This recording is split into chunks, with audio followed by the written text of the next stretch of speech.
الحمد لله رب العالمين والصلاة والسلام على أشرف الأنبياء والمرسلين وعلى آله وأصحابه وأزواجه وذرياته وأهل بيته أجمعين.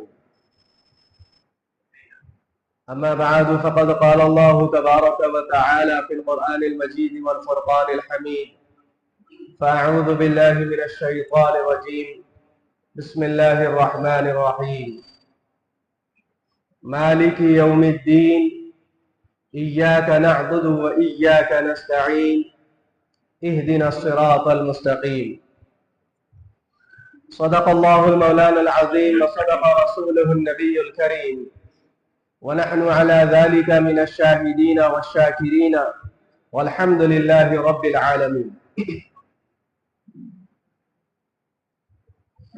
محترم حاضرین کرام، معزز بزرگوں اور میرے عزیز ساتھیوں، ہم سب مل کر وجہ تخلیق کائنات سرور کون و مکان تاجدار مدینہ خاتم النبیین سید المرسلین شفیع المذنبین صلی اللہ علیہ وسلم کی خدمت میں ایک مرتبہ درود شریف پڑھتے چلے. اللہم صلی علی سیدنا شفیعنا وحبیبنا ونبینا ومولانا محمد وبارک وسلم. اللہ تبارک و تعالی نے قرآن مجید و فرقان حمید کو ہم تمام کی ہدایت کے لیے نازل فرمایا. میرے اور آپ کے آقا حضور پر نور صلی اللہ علیہ وسلم کو رب العالمین نے رحمت للعالمین بنا کر مبعوث فرمایا. جس طرح سے ہم اور آپ جانتے ہیں کہ یہ جو کلام جس کو قرآن مجید کہا گیا ہے، یہ اللہ تبارک و تعالی نے ہم تمام کی ہدایت کے لیے نازل فرمایا. اور اللہ تبارک و تعالی وقتاً فوقتاً اس کلام مجید کے اندر ہم کو اپنی طرف مخاطب کرتا رہتا ہے، جو اس قرآن کو پڑھتے رہتے اور جو اس کلام پاک کی تلاوت کرتے رہتے ہیں، ان کو اپنی طرف متوجہ کرتا ہے، ان کو اپنا سبق سناتا ہے، اپنا پیغام پہنچاتا ہے، اور ان کے سامنے کبھی یہ باتیں بھی لاتا ہے کہ مالک یوم الدین، کہ اللہ کے بندو ایک بات ذہن میں رکھ لو کہ پورے روز جزا کا جو مالک ہے وہ سوائے اللہ کے کوئی اور نہیں. پوری دنیا کا مالک بھی اللہ ہے، پوری دنیا کا خالق بھی اللہ ہے، ہم کو زندگی دینے والے بھی اللہ ہے، ہم کو موت دینے والے بھی اللہ ہے، ہمارا رزق عطا کرنے والی ذات بھی اللہ کی ہے، اور ہم کو آزمائشوں میں ڈالنے والی ذات بھی اللہ کی ہے، ہم کو خوشی دینے والی ذات اللہ تبارک و تعالیٰ کی ہے، ہم کو غم پہنچتا ہے تو وہ اللہ تبارک و تعالیٰ ہی کی طرف سے پہنچتا ہے. پھر فرمایا گیا کہ یہ سب کچھ نظام قدرت اللہ رب العالمین کے ہاتھوں میں.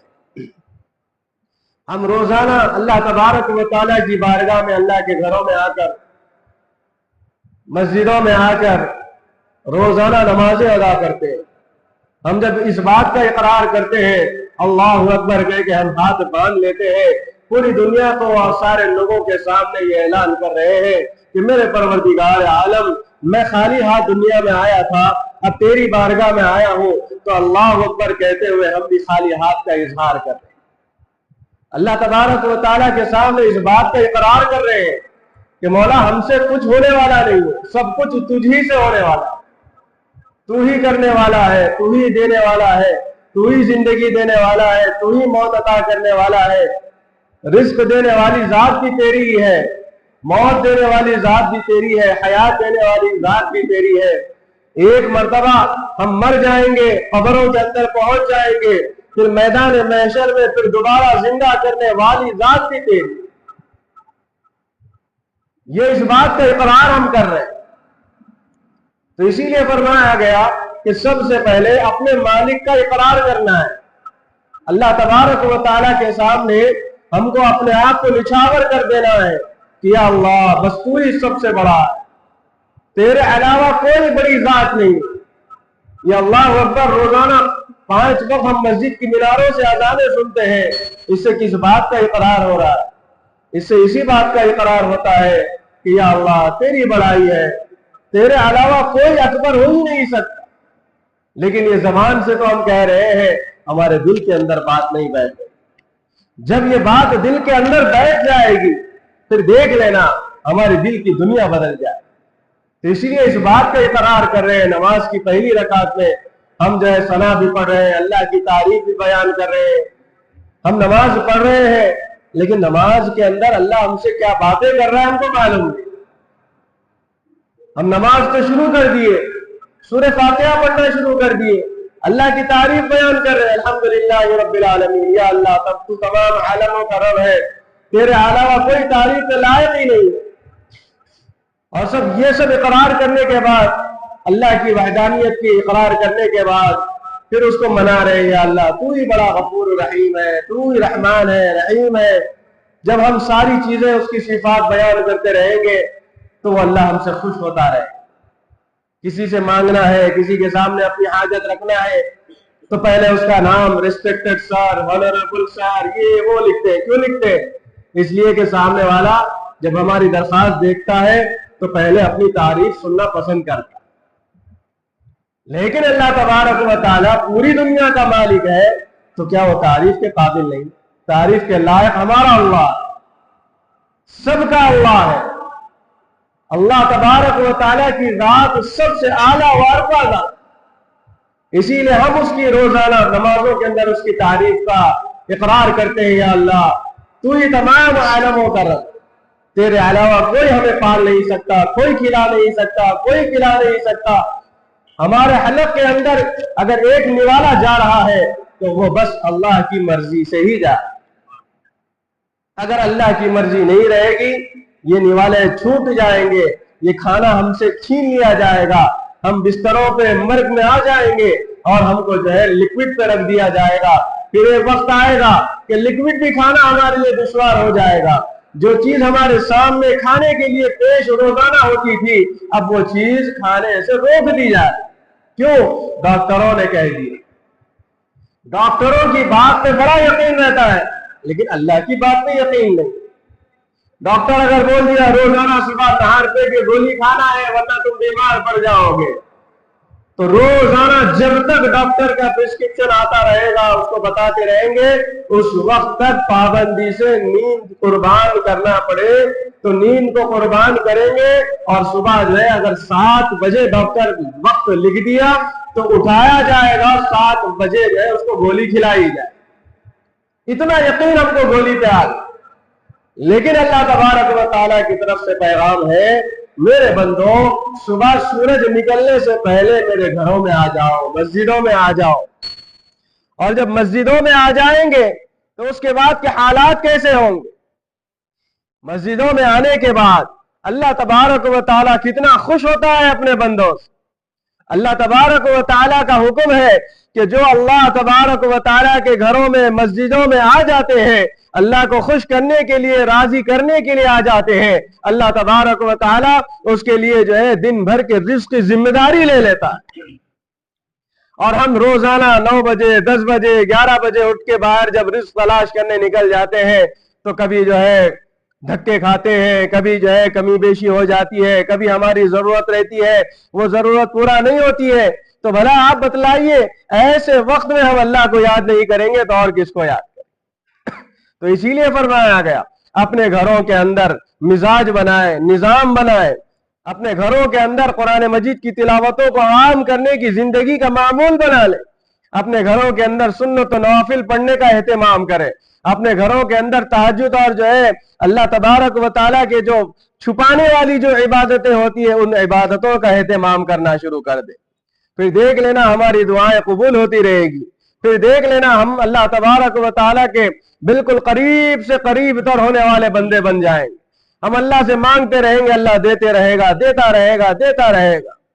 ہم روزانہ مانگتے رہتے ہیں، دعائیں کرتے رہتے ہیں، ہماری دعا قبول نہیں ہوتی، ایسا ہم کو روزانہ دکھ رہا ہے، اور یہ دکھنا ہمارے اعمال کی وجہ سے۔ اگر ہمارے اعمال اچھے رہتے تو ہماری دعائیں قبول ہونے کے ثمرات بھی ہم کو دکھنا شروع ہو جاتے، کیونکہ ہمارا تعلق اللہ سے جو ہے جڑا ہوا نہیں۔ اگر ہمارا تعلق اللہ سے صحیح انداز میں جڑ جائے گا تو ہم جو ہے اللہ کی ہر چیز پر راضی ہو جائیں۔ آج دل کے اوپر ہم ہاتھ رکھ کے کہہ لیں کہ بھائی ہم کتنی چیزوں پہ اللہ سے راضی ہیں۔ اگر ہم جو ہے دعا کرنا شروع کر دیتے ہیں تو اللہ سے فلاں شکایت کریے، کوئی بات نہیں، اللہ چاہتا ہے کہ اس کے بندے اس سے مانگنا شروع کر، لیکن پھر ہم جو ہے بعض مرتبہ کبھی جو ہے مایوسی کا شکار ہو جاتے ہیں کہ ہم اتنا مانگتے ہیں، اتنی دعائیں کرتے ہیں، اتنی عبادتیں کرتے ہیں، ہم کبھی اتنا اللہ کے راستے میں صدقہ خیرات کرتے ہیں، ہم جب جو ہے اللہ تبارک و تعالیٰ کے راستے میں اتنی جو ہے جد و جہد کریے، اتنی قربانی ہم نے کر لیا، لیکن ہمیں کوئی جو ہے اثر نظر نہیں آیا، یہ کبھی ذہنوں میں بات آتی ہے۔ تو ایسے وقت میں میرے محترم بزرگوں دوستو صبر کا دامن تھامنا ہے، ایسے وقت میں اپنے آپ پر کنٹرول کرنا ہے، اپنے نفس کو قابو میں رکھنا ہے، اپنے آپ سے جو ہے لڑنا ہے کہ نہیں، اگر اللہ تبارک و تعالی یہ چیز جو ہم مانگ رہے ہیں وہ چیز میں اگر نفع نہیں ہے تو اللہ ہم کو یہاں دنیا میں نہیں دے گا، اس کا بہت بڑا اجر اللہ کل قیامت میں میدان محشر میں عطا فرمائے۔ تو زندگی کے اندر مایوسی کا شکار کبھی مت ہو۔ اور بعض لوگوں کو ہم دیکھ رہے ہیں کہ بھائی کہتے ہیں کہ ہم اتنی دعائیں کرتے رہتے ہیں، اب تو ہم دعا کرنا بھی چھوڑ دیے۔ میرے محترم بزرگوں دوستوں، دعا ایک ایسا بڑا ہتھیار ہے ہمارے لیے جو میزائل بھی کام نہیں کر سکتا، اس سے بڑھ کے تیز رفتار سے ہماری دعائیں اللہ کی بارگاہ میں جاتی ہے۔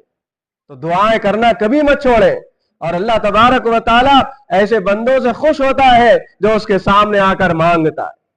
آپ دیکھ لیجئے، کوئی لیڈر ہے، کوئی بڑا ایم ایل اے ہے، ایم پی ہے، کوئی چیف منسٹر ہے، کوئی پرائم منسٹر ہے، وہ کیا چاہتا ہے؟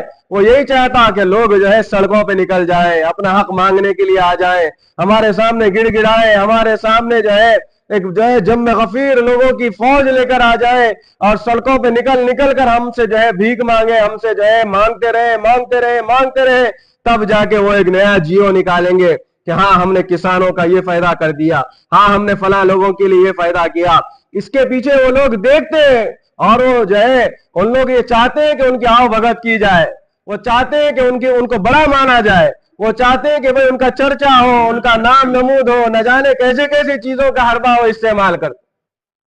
ہمارا رب تو احکم الحاکمین ہے، لیکن اس کا نظام الگ ہے، دنیا کے حاکموں کا نظام الگ۔ دنیا کے حاکم تو ہمیشہ ہو سکتا ہے اللہ کی نافرمانیوں میں ہمیشہ رہتے، اللہ ماشاءاللہ کچھ حکام ہوں گے جو خدمت خلق کے جذبے سے کام کر رہے ہوں گے، لیکن ہمارا رب تو بڑا غفور الرحیم ہے، بڑا رزاق ہے، بڑا جو ہے علیم بذات الصدور ہے، ہمارے دلوں کے حالات خود جو ہے ہم سے پہلے وہ جان لیتا ہے کہ بندہ کیا کہنا چاہتا ہے۔ ابھی دعا زبان پہ ہم دعا نہیں کر رہے ہیں، دل میں خیال آیا، وہ خیال اللہ تک پہنچ گیا، اسی لیے تو فرمایا گیا علیم بذات الصدور، ہمارے دلوں کے اندر جو بھید چھپے ہوئے رہتے ہیں اللہ اس سے بھی باخبر۔ تو اللہ تبارک و تعالیٰ کو پسند ہے اس کے بندے اس کی بارگاہ میں آئیں، بیٹھیں، اس کے سامنے ہاتھ اٹھائیں، گڑ گڑائیں، مانگیں، پیشانی ٹیکیں، ناک رگڑیں۔ دنیا کے سامنے ہم جو ہے پیشانی ٹکائیں گے تو دنیا کچھ دینے والی نہیں، دنیا کچھ دے ہی نہیں سکتی، دینے والی ذات تو اللہ کی۔ ہم اللہ کے در کو چھوڑ دیے، پوری دنیا کے دروں کو پکڑ لیے۔ اگر ہم پوری دنیا کے دروں کو چھوڑ دیں گے، ایک اللہ کے در کو پکڑ لیں گے تو میرے محترم بزرگوں دوستوں پھر دیکھ لینا ہماری دنیا کے حالات کیسے ہو جائیں گے، ہمارے حالات کیسے ہو جائیں گے۔ اور دنیا کا اندر اللہ تبارک و تعالی بڑا اپنے بندے کو محبوب بناتا رہتا ہے۔ اللہ تبارک و تعالی اپنے بندوں سے بڑی محبت کرتا ہے، ہم جانتے نہیں، ہم کو جاننا چاہیے ہمارا رب ہم سے کتنی محبت کرتا ہے، ہمارا اللہ ہم سے کتنی محبت کرنا چاہتا ہے، اور ہم اللہ سے کتنی محبت کر رہے ہیں۔ ہماری محبت کا اندازہ اس وقت سامنے دیکھا جائے گا، پرکھا جائے گا جب ہم جو ہے اپنے دوست احباب کے ساتھ ہوٹل میں بیٹھیں گے، گپ شپ مارتے رہیں گے، چائے پیتے رہیں گے، کھانا کھاتے رہیں گے، بریانیاں کھاتے رہیں گے، لیکن مسجد کی میناروں سے اذان کی آوازیں آئیں گی تو اللہ اس وقت آزماتا ہے کہ یہ بندہ میرا ہے یا غیروں کا۔ اگر بندے کی حمیت جاگی، ایمان میں تازگی آ گئی تو وہ بندہ فوری اپنے کام کو نمٹ لے گا، جلدی جلدی کھائے گا، جلدی جلدی پیے گا، جو کچھ بھی چائے پانی پینا تھا پی لے گا۔ پھر اس کے بعد میرے محترم بزرگوں دوستوں دوڑتے دوڑتے اللہ کے گھروں کے پاس آ جائے، اللہ کے گھروں میں مسجدوں میں آ جائے تو سمجھ لینا کہ اللہ کا یہ بندہ ہے۔ پھر فرمایا گیا کہ بہت سے لوگ نمازیں ہم ادا کرتے رہتے، نمازیں پڑھتے رہتے ہیں۔ ایک سوال آتا ہے کہ بھئی اللہ تبارک و تعالیٰ کی بارگاہ میں ہماری نمازیں مقبول ہونے کے لیے ہم کو کیسے معلوم؟ ہم نمازیں تو روز پڑھ رہے ہیں، پابندی کے ساتھ پڑھتے رہتے ہیں، تو سوال یہ آیا ہماری نماز اللہ قبول کیسے فرماتا ہے؟ اس کا کوئی ایکسپلینیشن دیجئے یا کوئی ایگزامپل دیجئے یا کوئی اس کا جو ہے اثر بتلائیے تاکہ ہمیں معلوم ہو جائے کہ ہاں ہماری نمازیں قبول ہو رہی۔ بہت سے لوگ پڑھ رہے ہیں نا الحمدللہ، لیکن ہم کو معلوم کیسا ہو ہماری نمازیں اللہ کی بارگاہ میں قبول ہو رہی ہے؟ تو فرمایا گیا اللہ تبارک و تعالی اپنے ایسے بندوں کی نمازوں کو قبول فرماتا ہے جس کا دل ایک نماز ختم ہونے کے بعد جب مسجد سے باہر جاتا ہے پھر دوسری نماز کے تعلق سے انتظار میں اس کا ذہن و دماغ لگا ہوا رہتا ہے، سمجھ لینا اس کی نمازیں مقبول۔ اللہ آسان نسخہ، آسان طریقہ بتلا دیا۔ ہم ایک نماز، ابھی یہ جمعہ میں ہم بیٹھے ہوئے ہیں مسجد میں، جمعہ کی نماز کے لیے آئے ہوئے ہیں، تو میرے محترم بزرگوں دوستوں، جب ہم یہاں سے چلے جائیں گے کام کاج میں مصروف ہوں گے، مصروف ہوتے ہوئے ہمارے ذہنوں کے اندر یہ بات ہونی چاہیے کہ جمعہ تو ہم نے ادا کر لیا، اب ہم کو عصر کی تیاری میں انتظار میں لگے رہنا ہے۔ تو سمجھ لینا چاہیے ہماری اللہ کی بارگاہ میں عبادتیں بھی مقبول ہو رہی ہے، نمازیں بھی مقبول۔ تو قرآن پاک کے اندر سے ہم جو پڑھ رہے ہیں مالکی یوم الدین، یعنی ہم ایسے رب کے اطاعت گزار ہیں، ایسے رب کے جو ہے نچھاور اپنی جو ہے موت حیات اپنی زندگی نچھاور کرنے والے ہیں، جو رب روز جزا کا مالک ہے۔ روز جزا کون سا؟ یعنی قیامت کے دن کا مالک ہے، میدان محشر کا مالک ہے، حشر و نشر کا مالک ہے۔ ترازو جس دن آزمایا جائے گا، جس دن جو ہے تولا جائے گا، اعمال ہمارے تولے جائیں گے، اعمال ہمارے اللہ کے ترازو میں رکھے جائیں گے، ایسے دن کا مالک اگر کوئی ہے تو اللہ رب العالمین۔ تو ہمارا رب روز جزا کا مالک ہے، اس دنیا کا بھی مالک ہے، یہ سارے کائنات کا مالک ہے، یہ سارے سیاروں کا مالک ہے، آسمانوں کا مالک ہے، زمینوں کا مالک ہے، ستاروں کا مالک ہے، چاند تاروں کا مالک ہے، سورج کا مالک ہے، چاند کا مالک ہے، اور ہمارا رب یہ بہتی دریاؤں اور سمندروں کا مالک ہے۔ ہمارا رب پورے عالم کا مالک۔ ایسے رب کی اطاعت کی طرف آنے کا حکم دیا جا رہا ہے۔ فرمایا گیا مالکی یوم الدین، نماز ہم پڑھ رہے ہیں اللہ اکبر کے، لیکن ہمارا ذہن کہیں اور بازاروں میں لگا ہوا ہے۔ ہم سورہ فاتحہ مکمل کر لیتے ہیں، ہم کو خبر نہیں ہے یار ہم کیا پڑھ رہے ہیں، ہم کو خبر نہیں۔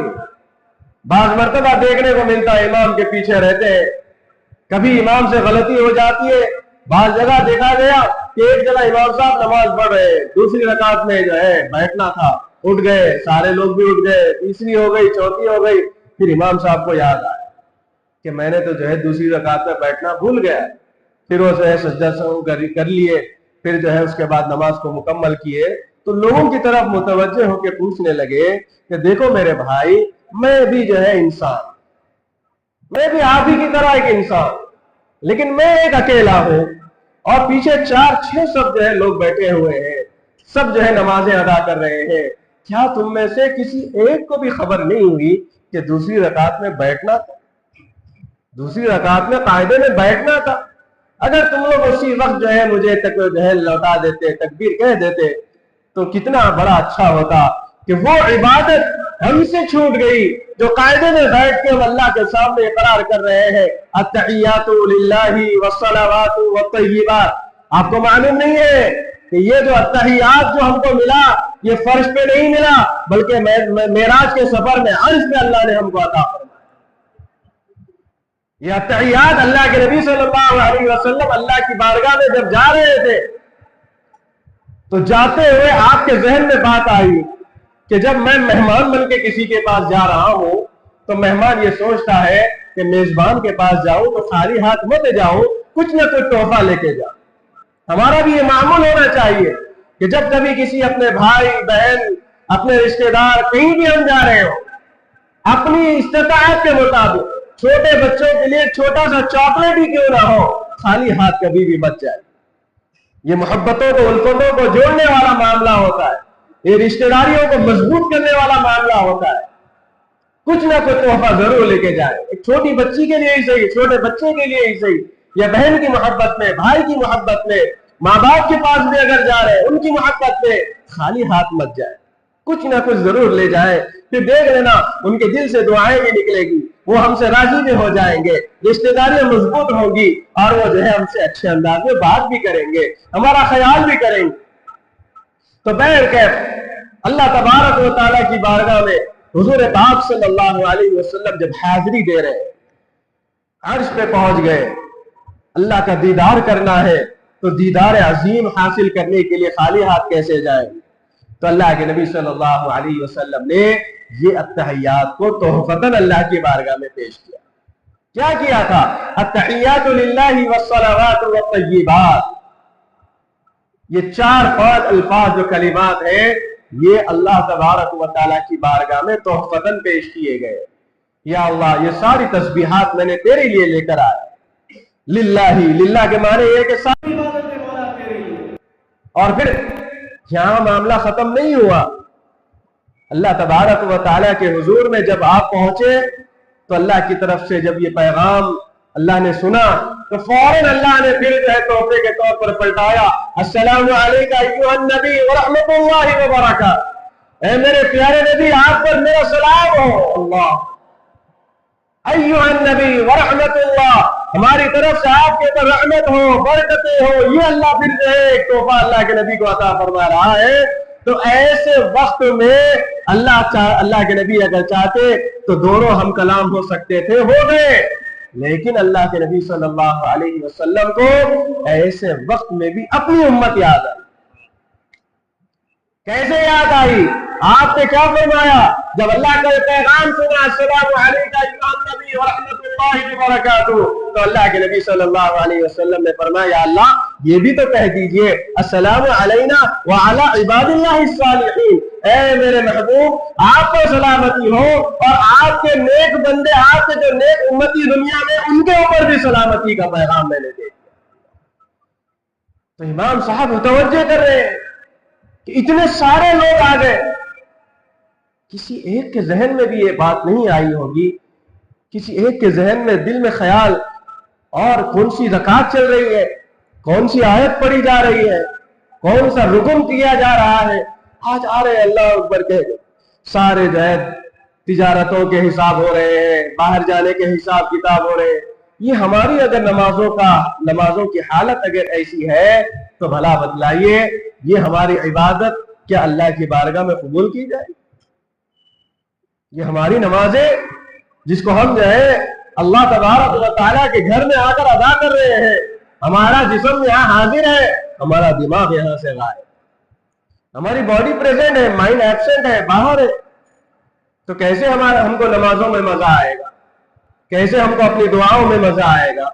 کیسے ہم کو قرآن مجید کی تلاوتوں میں مزہ آئے گا؟ قرآن مجید کا انداز دیکھیے، سوال وہی کرتا ہے، جواب بھی وہی دیتا ہے۔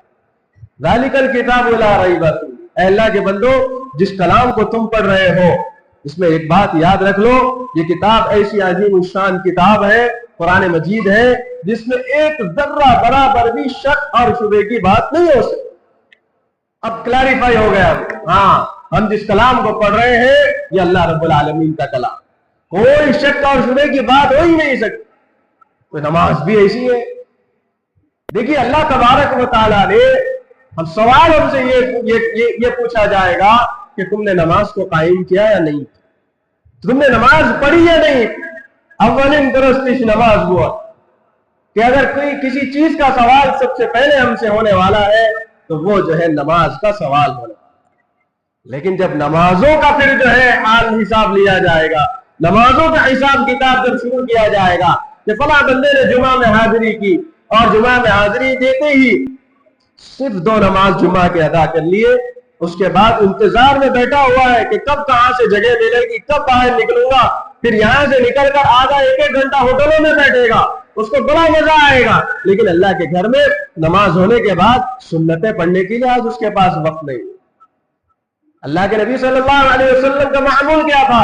معمول یہی تھا کہ فرائض کو مساجد کے اندر پڑھتے تھے اور سنت و نوافل کو گھروں کے اندر پڑھتے تھے۔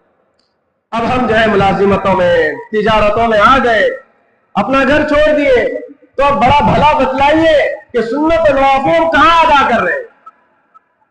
کل اگر اللہ تبارک و تعالی ہمارے فضائل کی کتاب، فرائض کی کتاب اگر کھول کر پوچھنا شروع کر دے گا، اگر فرائض کے اندر کمی بیشی ہوگی تو یہی وہ سنت ہے، یہی وہ واجبات ہے، یہی وہ نوافل نمازیں ہیں جو ہمارے فرائض کی کوتاہیوں کو مٹانے کے لیے کام آئے۔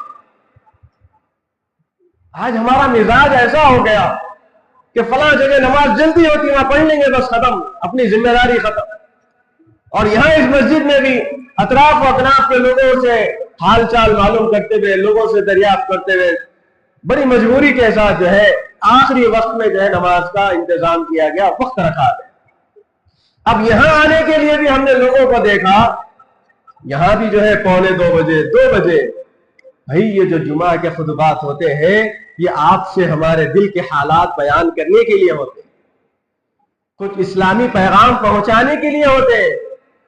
اور ہمارا نوجوان کیسا ہے کہ مسجد کی چھوٹی اذان کی آواز اس کے کانوں میں آئے گی تو وہ اپنے گھر سے نکلے گا۔ اللہ کے نبی صلی اللہ علیہ وسلم نے کیا ارشاد فرمایا کہ جمعہ کی اذان ہوتی ہے، مؤذن اذان لگاتا ہے، اذان دینے کے بعد جو سب سے پہلے آئے گا اللہ کی بارگاہ میں اونٹ کو اللہ کی بارگاہ میں صدقہ کرنے کے برابر ثواب۔ فرشتے رجسٹر لے کے بیٹھ جاتے ہیں مسجد کے مینار، مسجد کے گیٹ کے پاس کہ کون سب سے پہلے اللہ کے گھر میں آئے گا، ایک اونٹ اللہ کے راستے میں ذبح کر کے صدقہ کرنے کے برابر ثواب دیا۔ پھر اس کے بعد گائے، پھر بیل، پھر بکری، پھر مرغی، پھر انڈا، ایسا جو ہے کیٹیگری چھوٹے۔ جیسے ہی خطبہ شروع ہو جاتا ہے فرشتے اپنا رجسٹر بند آ کے وہ بھی جو ہے مجلسوں میں بیٹھ جاتے ہیں۔ اب آپ بتلائیے کہ اب آخری میں سب سے آخری میں آنے والے شخص کو کیا مل رہا؟ وقت کا ضیاع۔ وہ اگر آدھا گھنٹہ تھوڑا سا نکال کر اذان ہوتے ہی اگر اللہ کے گھر میں مسجدوں میں بیٹھ جائے گا تو کیا وہ امام صاحب پہ احسان کر رہا ہے؟ کیا وہ خطیب صاحب پہ احسان کر رہا ہے؟ نہیں میرے محترم بزرگوں دوستو، وہ تو اپنی ذات کے لیے فائدہ ہے، اپنی ذات کے لیے، اپنے نفس کے لیے، اپنے نام اعمال میں نیکیاں لکھ رہا ہے۔ کیا ارشاد فرمایا جا رہا ہے حدیث پاک کے اندر کہ جب اللہ کے گھر میں آ جاؤ، اللہم افتح لی ابواب رحمتک، جب یہ پڑھ لو تو کیا معنی ہے اس کے معنی یہ کہ اللہ سے ہم مانگ رہے ہیں، گڑ گڑا رہے ہیں، اللہ کے سامنے دعا کرے، یا اللہ افتح لی، اے اللہ تو ہمارے کھول دے دروازے۔ کون سے دروازے کھولنے کی دعا کر رہے ہیں؟ فرمایا گیا ابواب رحمتک، مولا ہم تیرے دربار میں آئے ہیں تو رحمت کے دروازے ہمارے لیے کھول دے۔ جب رحمت کے دروازے کھولتے ہوئے دعا کرتے ہوئے اللہ کے گھروں میں آ رہے ہیں تو بھلا بتلائیے، اب فرمایا جا رہا ہے اللہ کے گھر میں اگر آ گیا، جس کو پڑھنا بھی نہیں آتا، قرآن بھی نہیں پڑھ سکتا، تو خاموش اگر نماز کے انتظار میں اگر بیٹھ جائے تو فرمایا گیا اتنی دیر عبادت کا ثواب اس کے نام اعمال میں لکھ دیا۔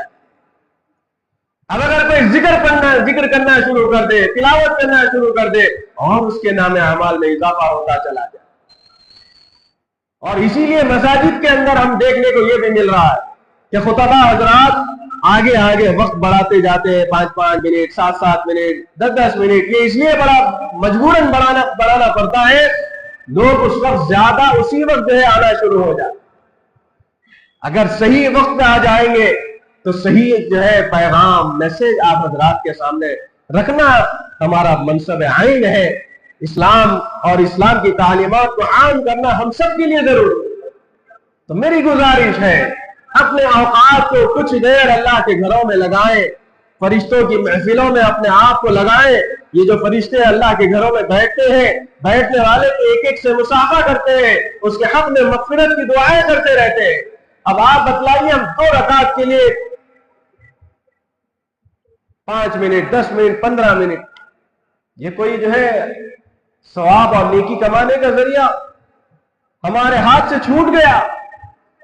اگر ہم سے کہا جائے، موبائل پہ کہا جائے کہ فلاں ایریا میں بمپر آفر رکھا گیا، 80% سیل جو ہے رکھا گیا، فیکٹری آؤٹ لیٹ کا معاملہ رکھ دیا گیا، ہجوم چلا جائے، ہجوم، ٹریفک کنٹرول کرنا مشکل ہو جائے گی، پولیس والے آ جائیں گے، روڈ جام ہو جائے گی۔ کیوں؟ ان کو اپنی آنکھوں سے دکھایا جا رہا ہے کہ جو ہے یہ معاملہ ہے، یہ پیسہ ہے، یہ چیز ہے، لیکن ہمارا کام کیا ہے؟ الذین یؤمنون بالغیب، اللہ کے وہی بندے ہیں جو غیب کے اوپر ایمان لاتے ہیں۔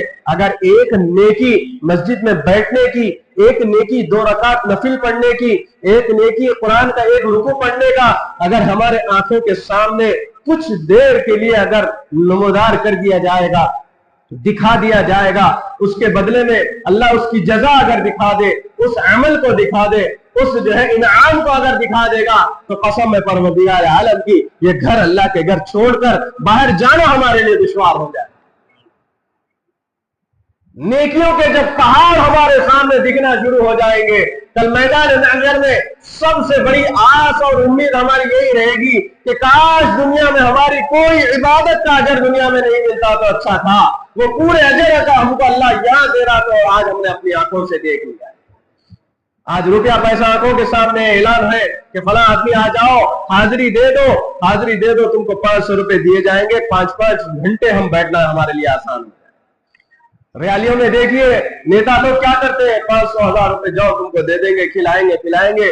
اب وہ دھوپ بارش سردی کوئی بھی موسم ہو اس میں ٹھہرنا ان کے لیے آسان ہو جائے، لیکن اللہ کی طرف سے حکم آ رہا ہے، میرے بندو آؤ میرے گھر میں، احب البلاد الی اللہ مساجدها، اس روئے زمین پر سب سے زیادہ جس چیز کو میں پسند کرتا ہوں، جو چیز میں چاہتا ہوں، جو جگہ مجھے محبوب ہے وہ مسجدیں ہیں۔ آؤ میرے بندوں میرے گھروں میں آؤ، مانگو، پھر میں نہ دوں تو کہہ دیں۔